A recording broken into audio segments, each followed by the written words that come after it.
ce matin, coach Kabs a choisi de nous parler de quoi? Ben, ce matin, on parle de 6 questions à se poser pour mieux définir ses priorités. D'accord.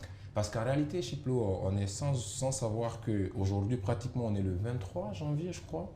Donc, on est pratiquement à 8 jours de la fin de ce premier mois de cette année 2021. D'accord. D'accord. Alors, la question que j'ai envie de poser ce matin aux téléspectateurs, c'est bien entendu de savoir où est-ce qu'ils sont aujourd'hui par rapport à leur objectif annuel. Où est-ce qu'ils sont par rapport à l'objectif qu'ils se sont fixés pour le mois de janvier 2021 par rapport à l'objectif annuel de 2021? Est-ce qu'ils réussissent à poser les actions qui se sont engagés à poser au courant de cette année-là? Est-ce que la fameuse résolution, est-ce qu'ils sont en train de tenir cette résolution-là? Parce que le plus souvent, le premier mois, c'est là où on rate tout. On se dit qu'on a encore du temps, on continue à remettre au lendemain, à procrastiner et finalement, on se retrouve décembre parce que c'est très rapide, ça va très vite. Pour preuve, on est pratiquement à la fin du mois de janvier. Alors, est-ce que ces gens sont en train, où est-ce qu'ils sont véritablement par rapport à l'atteinte des résolutions ou des objectifs qui se sont pris au courant de ce premier mois de l'année 2021? Parce qu'il y a une question fondamentale qui est importante de se poser, que j'ai envie de poser à Chiplo ce matin. Selon toi, quelle est la ressource la plus importante dont dispose un individu, un être humain? La ressource la plus importante. La ressource la plus importante dont dispose un individu. Moi, je dirais que c'est l'intelligence. L'intelligence. Bah ouais. D'accord. C'est mon point de vue. D'accord. On s'asseoir, réfléchir dans tout cela. Par exemple, il y a certains êtres, par exemple certains animaux et tout, le sens qu'on a de réfléchir et tout, moi je me dis que c'est un atout quoi. Parce que tout sort de là. L'intelligence, oui, mais cette fois-ci, l'intelligence de savoir gérer son temps. La ressource la plus importante dont dispose un individu, un être humain, c'est son temps. On même le dit souvent que le temps, c'est de l'argent. Time is money. Et qui parle de gestion de temps, quelque part, parle de gestion de priorité. Alors la question à se poser, est-ce que vous avez la capacité à savoir dire non quand ce qu'on vous demande de faire ne s'inscrit pas dans la logique de votre priorité? On est en Afrique. L'un des plus gros problèmes qu'on a dans ce continent-là en tant que jeune, quelle que soit sa situation en fait, c'est cette capacité à savoir dire non. Ne pas savoir dire non, c'est là où naissent tous les problèmes du monde. Que ce soit des problèmes financiers, des problèmes d'engagement à tenir ou pas, quand on ne sait pas dire non, on se crée tous les problèmes du monde. Par exemple, un jeune qui se cherche dans la vie, qui commence à travailler, qui commence à gagner de l'argent, il a tellement de difficultés, de soucis qui viennent, tellement de demandes, tellement de préoccupations des gens qui viennent autour de la personne que si la personne n'a pas cette capacité de savoir distinguer sa priorité et la priorité des autres, parce qu'en réalité, la priorité de Chiplo n'est pas forcément ma priorité. L'urgence de Chiplo n'est pas forcément ma priorité à moi. Il faut savoir justement faire la différence entre ce qui est ma priorité et ce qui n'est pas ma priorité du moment, bien entendu. Alors, comment poser un filtre? Comment réussir justement à distinguer ce qui s'inscrit dans ma priorité et ce qui ne s'inscrit pas dans ma priorité quand il y a une nouvelle action que quelqu'un nous propose? Parce qu'il y a des gens qui, chaque matin, quand ils se réveillent avec une nouvelle idée, une nouvelle tâche à accomplir, de nouvelles choses à faire, des nouveaux programmes sur lesquels on les met sur le chemin. Est-ce qu'aujourd'hui, quand on est face à ces actions à poser, quelle est la véritable question qu'on est censé se poser qui puisse déterminer est-ce que cette nouvelle action, je suis à même de pouvoir l'intégrer dans mon planning pour pouvoir avancer, ou est-ce que c'est une action à laquelle en tout cas je peux donner suite, je peux investir justement de mon temps, je peux investir de mon énergie, je peux investir de mes pensées, je peux investir même de mon argent pour pouvoir aller vers la concrétisation de cet objectif-là. Donc ça ne tient qu'à 6 filtres, 6 questions. Alors, la première question à se poser face à une nouvelle tâche, une nouvelle action à se poser, c'est de se dire, est-ce important pour toi? Première question, est-ce que cette tâche, est-ce que cette action que je suis sur le point de poser, est-ce que cette action, est-ce qu'elle est importante pour moi? Est-ce qu'elle est importante pour moi dans cette mesure de se dire, est-ce que ça s'inscrit dans la logique des objectifs que je me suis fixé au courant de cette année? Est-ce que ça s'inscrit dans la logique des sous-objectifs? On le disait dans une des émissions précédentes ici. Est-ce que ça s'inscrit dans les sous-objectifs que je me suis prévu d'accomplir au courant de ce mois de janvier 2021? Ou tout simplement, est-ce que cet objectif que je suis sur le point de poser, qu'est-ce que ça me rapporte sur le long terme? Est-ce que sur le long terme, ça me rapporte sur la finalité? Est-ce que sur le long terme, ça me permet de passer au niveau où je voulais passer au courant de cette année 2021? Ou est-ce que ça me prépare à devenir cette personne que j'ai envie de devenir dans les prochaines années, à accomplir ce que j'ai envie d'accomplir, à avoir, à posséder ou à devenir tout simplement ce que je voulais devenir? Donc, c'est la première question. Est-ce une priorité pour soi? Est-ce important pour soi? La deuxième question, est-ce que c'était déjà planifié?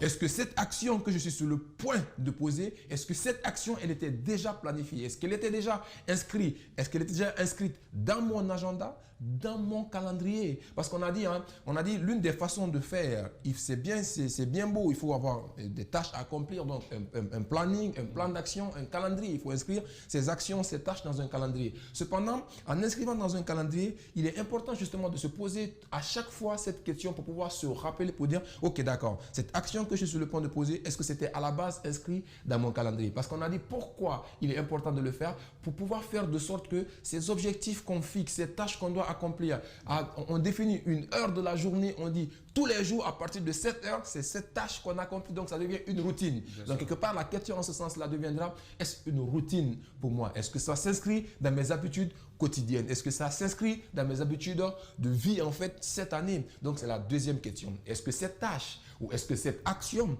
que je suis sur le point de poser, est-ce que cette tâche est déjà planifiée? Deuxième question. De ne pas faire les choses à l'improviste, surtout quand ce n'est pas inscrit dans notre logique, dans les objectifs qu'on s'est assignés. Donc si on doit faire l'objectif, donc il faut d'abord passer l'objectif à ces filtres-là, à ces 6 questions pour dénoter de sa pertinence afin de pouvoir l'inscrire justement dans ce niveau planning. Donc je disais, 1, est-ce que c'est important pour soi? 2, est-ce que c'était déjà planifié? Troisième chose, est-ce que c'est sous notre contrôle? Est-ce qu'on a une influence sur le résultat? Est-ce qu'on contrôle le résultat? Est-ce qu'on a une capacité à pouvoir décider de ce résultat-là?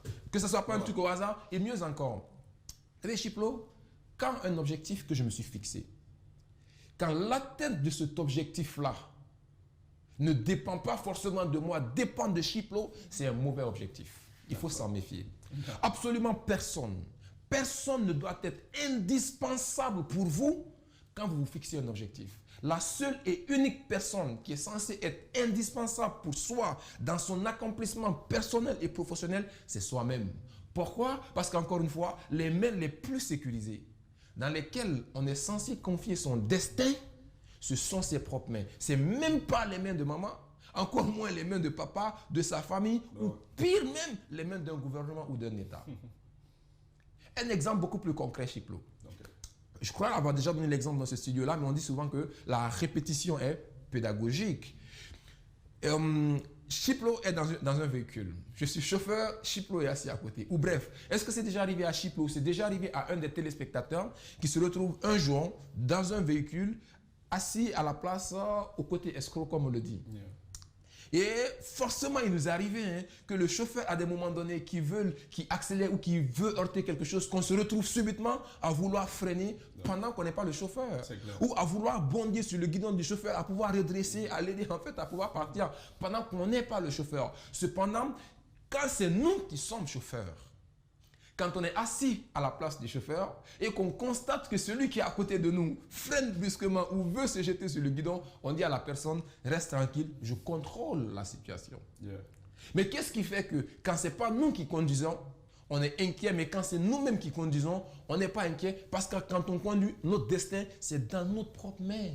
Voilà pourquoi les mains les plus sécurisées dans lesquelles il faut confier son destin, ce sont ses propres mains. Et voilà pourquoi, quand on se fixe un objectif, il faut toujours vérifier ce paramètre qui est hyper important. Est-ce que personne n'est censé en fait être indispensable dans l'objectif que je me suis assigné?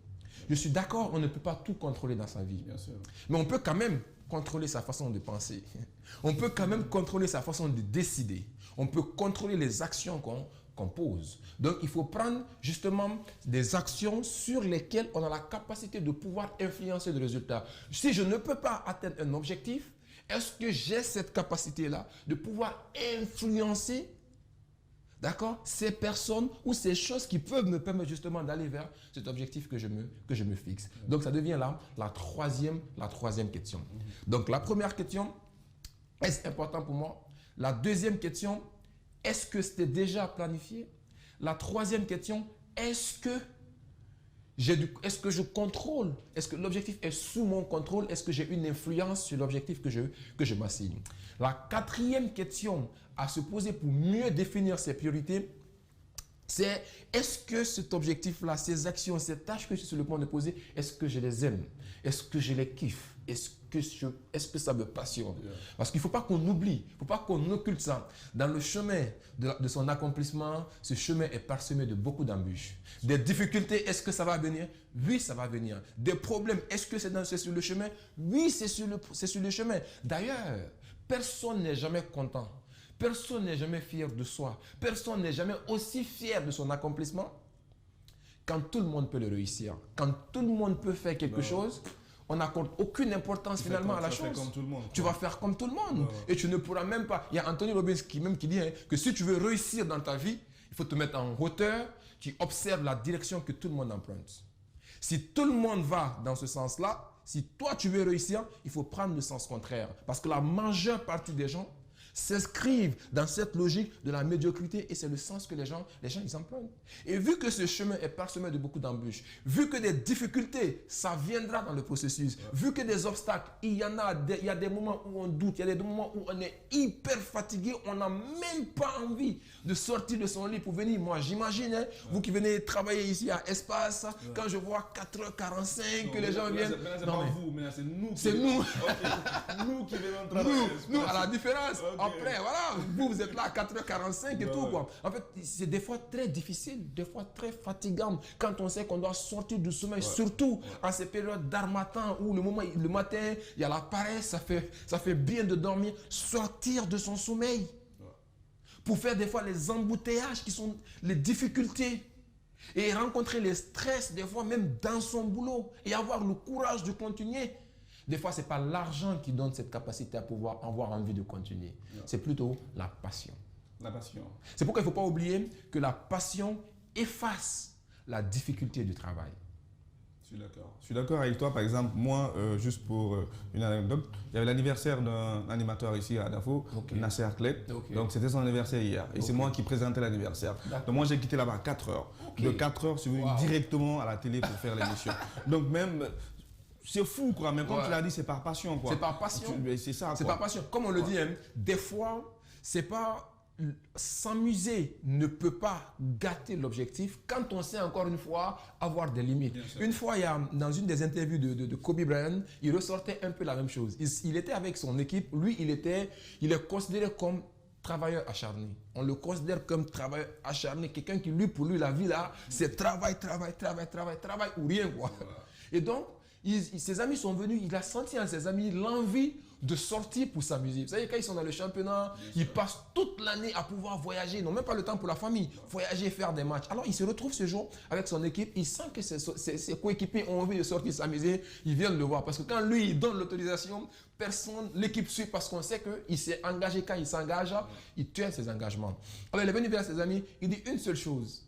Si vous pouvez sortir et que suite à votre sortie, vous pouvez être à l'heure d'entraînement à laquelle moi, Kobe, je commence mon entraînement et vous pouvez tenir l'entraînement autant que moi, je tiens mon entraînement, c'est que vous êtes autorisé de sortir. Mais si vous savez que la sortie là aura un impact sur l'heure à laquelle vous viendrez, sur votre capacité à pouvoir être actif comme vous avez l'habitude d'être, sur votre capacité à produire des résultats tels que vous avez l'habitude de produire, si ce n'est pas le cas, c'est que vous n'êtes pas habilité à partir. Mais pour vous dire que c'est possible de faire les deux, on ira ensemble. Alors si on va ensemble et qu'au retour, moi je réussisse à le faire, c'est que ce n'est pas impossible pour vous de faire. Tout ce que vous donnerez, c'est des excuses. Et les excuses que vous donnerez doivent être normalement les raisons qui doivent vous motiver justement à pouvoir faire ces choses-là. Comme pour dire encore une fois qu'il faut tout simplement savoir faire la part des choses. Entièrement d'accord. Donc, quelque part, n'oubliez pas, chers téléspectateurs, la passion efface la difficulté du travail. Voilà pourquoi il est toujours important d'abord de se poser la question d'identifier quelles sont ses passions d'abord. Quand on connaît ses passions, on identifie sa mission. Quand on identifie sa mission, on peut trouver maintenant sa vocation. Et quand on va vers sa vocation, on est épanoui. Qu'on soit payé, on est prêt à le faire. Quel que soit le temps qu'on a à faire, on est prêt à le faire. Honnêtement, Chiplo, cette émission-là, on peut le faire 24 heures sur 24, là où je suis assis. On ne pourra que parler. Plus je parle, plus j'ai envie de parler parce que je ne voyais pas le temps passer, parce que tout simplement, c'est une passion. D'accord? Donc, c'est la quatrième véritable question à se poser. Est-ce que cette action-là, cet objectif-là, est-ce que je kiffe cela? Est-ce que je prends du plaisir à le faire? Est-ce que ça me passionne? Est-ce que j'aime? Donc, quatrième filtre, quatrième question, chers téléspectateurs. Cinquième question à se poser. Est-ce urgent? Est-ce une urgence? Alors, Chiplo m'appelle le matin, il dit, bon, écoute, Cap, ça, j'ai envie qu'on fasse ça, j'ai envie qu'on fasse ça, etc., etc. Quand je finis de parler avec Chiplo, au fond de moi, la question tout de suite qui doit venir, est-ce urgent? Est-ce que si je ne rends pas ce service à Chiplo, est-ce que si je n'accompagne Chiplo ou bien je ne fais pas ce que Chiplo me demande, je ne suis pas dans son action, est-ce que le monde va s'écrouler? Est-ce que c'est la fin du monde?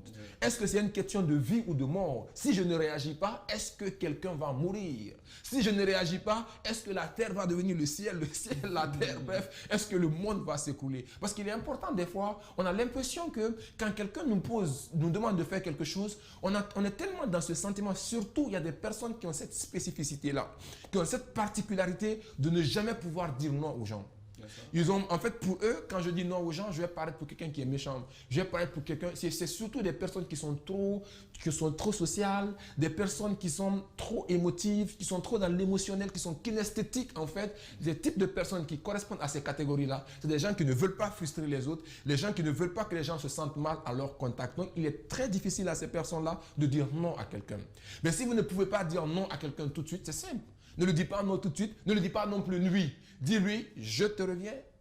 Et le temps que tu vas faire à le quitter là, parce que des fois vous êtes au téléphone, c'est du live, ça passe, c'est spontané, tu ne veux pas le frustrer, donc tout de suite tu dis oui même quand tu ne dois pas. Et donc derrière, prends du recul, prends l'appel, ok je te reviendrai, tu le coupes et après fais des analyses, pose toutes ces différentes questions que je suis en train de poser. Si tu n'as pas cette force justement de lui dire au téléphone, fais-lui un message pour lui dire franchement, je voulais cependant, voilà. Et souvent quand quelqu'un nous dit ça seulement, il faut savoir que ce n'est pas sa priorité. Et quand ce n'est pas la priorité de quelqu'un, ne nous fâchons pas parce que quelqu'un n'a pas fait quelque chose qu'on lui a demandé. Chacun a ses priorités, chacun a ses problèmes, chacun a ses objectifs. Et la clé, c'est d'abord de donner priorité à ses priorités avant de faire face à la priorité des autres. Parce que la première personne qui va penser à tes priorités, c'est toi-même. C'est toi-même.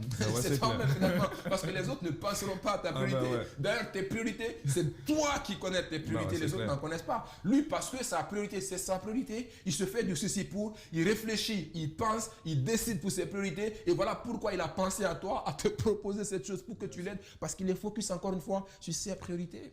Donc, la cinquième question à se poser, est-ce une urgence? Est-ce une urgence? Si je ne réagis pas, est-ce que le monde va s'écrouler? Est-ce que c'est une question de vie ou de mort? Est-ce que la terre va tomber, je veux dire, qui va devenir le ciel et le ciel à la place de la terre? Donc, il faut se poser ces questions très importantes. C'est vraiment des filtres à les poser tout de suite. Ça nous permet de pouvoir être en clair par rapport à si cette décision, est-ce que je peux la prendre? Est-ce que je ne peux pas la prendre? Est-ce que c'est une action à poser? Est-ce que c'est une tâche à poser ou pas? Donc, on est tout de suite en clair là-dessus. La sixième et dernière question, ou le sixième filtre dans cette histoire-là, par rapport à mieux se fixer ses priorités, à mieux définir ces priorités-là, c'est de savoir est-ce que cette tâche, est-ce que cette action m'aide à grandir? Est-ce que ça m'aide à devenir la version améliorée de la personne que je suis? Est-ce que ça m'aide à pouvoir devenir un meilleur être humain? Et bref, c'est cela le développement personnel. Ça se résume uniquement qu'à ça. Est-ce que la personne que je suis aujourd'hui deviendra meilleure que la personne que j'étais hier? Est-ce que toutes ces choses qui vont justement me permettre de devenir meilleur être humain en rentrant dans ce studio-là, en sortant de ce studio-là, meilleur être humain avant d'écouter cette émission et après avoir écouté cette émission, c'est cela le développement personnel tout simplement. Bref, tout ce qui nous permet de devenir la version améliorée de sa propre personne. C'est cela le développement personnel. Et c'est ce qui explique justement cette 6e question qu'on se pose. Est-ce que cette action que je suis sur le point de poser, est-ce que cette tâche que je suis sur le point d'accomplir ou de poser tout de suite là, est-ce que ça m'aide à grandir? Est-ce que ça m'aide à devenir une meilleure version de ma propre personne? Si vous réussissez à passer une tâche ou à passer une action dans ce filtre-là, dans ces 6 questions, est-ce que vous répondez favorablement à cela? C'est que c'est une action qui mérite véritablement d'être posée parce que ça s'inscrit dans vos priorités et il faut toujours donner priorité à ces priorités. Et peu importe là où vous êtes aujourd'hui. Et peu importe les difficultés que vous avez aujourd'hui, peu importe la situation dans laquelle vous êtes aujourd'hui, dites-vous que vous pouvez évoluer, mais la seule façon pour vous, encore une fois, d'évoluer, c'est de mieux définir ses priorités, de connaître c'est quoi mes priorités et d'agir, encore une fois, en fonction de ces priorités. Les autres choses, vu que ce n'est pas une urgence, ça peut attendre. Agir en fonction de ses priorités. Vous avez compris, hein? J'espère en tout cas que vous avez retenu et surtout avec beaucoup de passion. Nous l'avons écouté hein, ce matin aussi. Et c'est vrai, parlant de priorité et tout. Et comme je l'ai dit au début, surtout quand on fixe des priorités, on se fixe des priorités ou quelque chose, un objectif à atteindre durant un an. Déjà, le premier mois ou les 2 premiers mois, on se dit ah bah ça va tranquille, on a assez de temps et tout.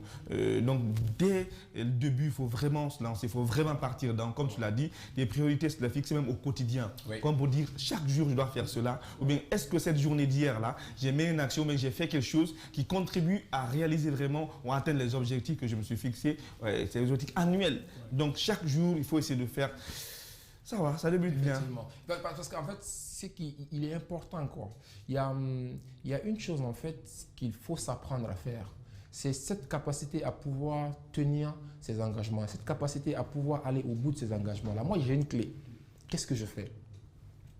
Quand il y a quelque chose que j'ai du mal à faire, que j'ai du mal à commencer, ou que je sais que si je commence ça, il faut que j'aille au bout, mais je sais qu'en réalité, si je suis dedans, il sera difficile pour moi de faire. La clé, elle est simple. Vous savez, en tant qu'être humain, on a tous des égos. On a tous notre ego en nous. Yeah. Avec le développement personnel, on réussit à gérer ça, mais chacun a ça en lui. Et des fois, il faut utiliser cet ego-là pour pouvoir positivement, en fait. Et comment il faut faire? Un objectif à se faire, moi, j'annonce publiquement. J'annonce aux gens qui me suivent que désormais, chaque jour, à partir de telle heure ou chaque semaine, je vais faire ça. Ou tel mois, je vais faire ça. Et le fait d'annoncer publiquement aux gens, il y a tout de suite quelque chose qui m'arrive.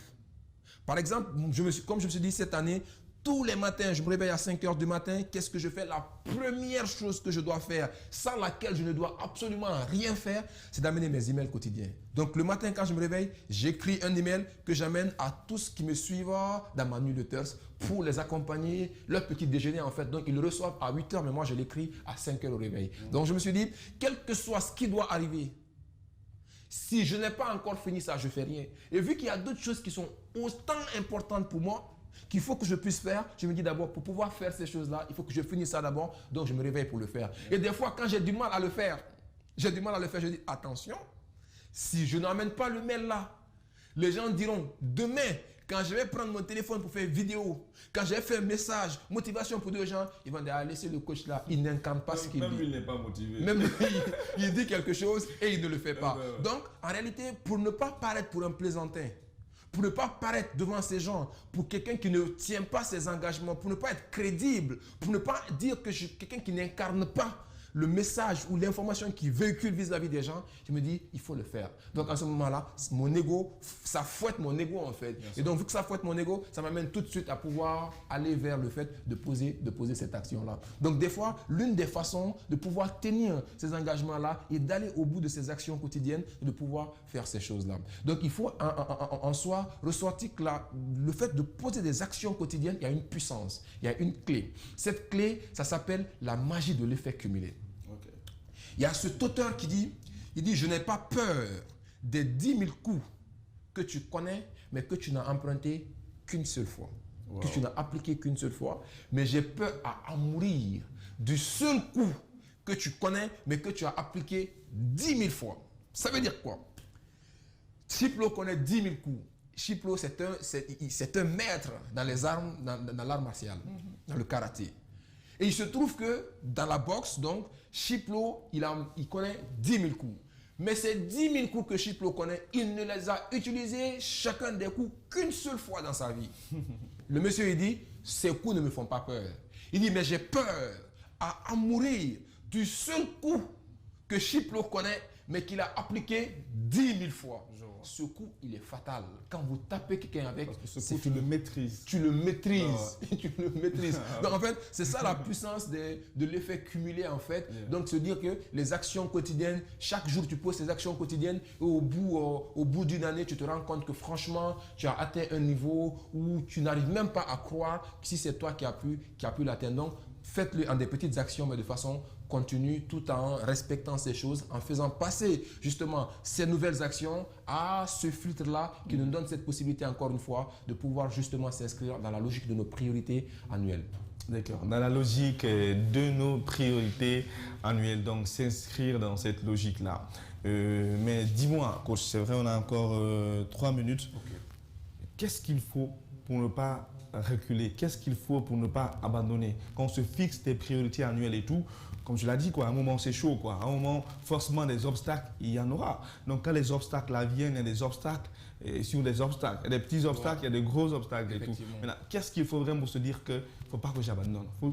Forcément, il faut que j'arrive à atteindre ces objectifs-là et tout. C'est une très bonne question, hein, comme d'ailleurs tu poses de très très bonnes questions. Et comment ne pas abandonner? Comment avoir cette force de continuer? C'est comme quand on se retrouve dans un désert. D'accord? On ne sait pas, on ne connaît pas la route. On ne sait pas si on va arriver. Et donc, tu te dis à ce moment-là, donc je suis fatigué, mais je vais faire encore 10 pas. Quand tu fais 10 pas, tu dis non, je vais faire 10 pas encore. À la fin des 10 pas, tu avances de 10 pas. Donc, il y a une lueur d'espoir qui est là que tu continues. En fait, qu'est-ce qui te permet de ne pas pouvoir abandonner? Des fois, ce qui nous amène à abandonner, c'est le doute. De se dire que je ne suis même pas sûr si je vais y arriver. Rien ne me garantit que malgré tous ces efforts que je suis en train de fournir, que je vais pouvoir arriver au bout de mon objectif là. Et en ce moment-là, la clé, c'est la foi. La clé, c'est la foi.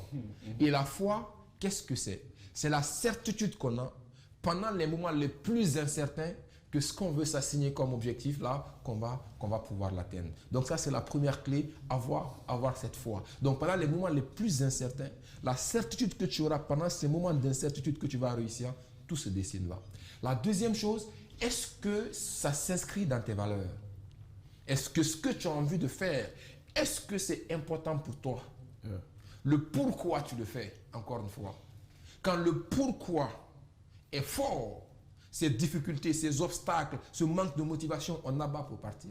Cependant, quand le pourquoi n'est pas fort, on abandonne. Quelle que soit la puissance d'un objectif qu'on s'est fixé, le comment atteindre cet objectif-là, 10%.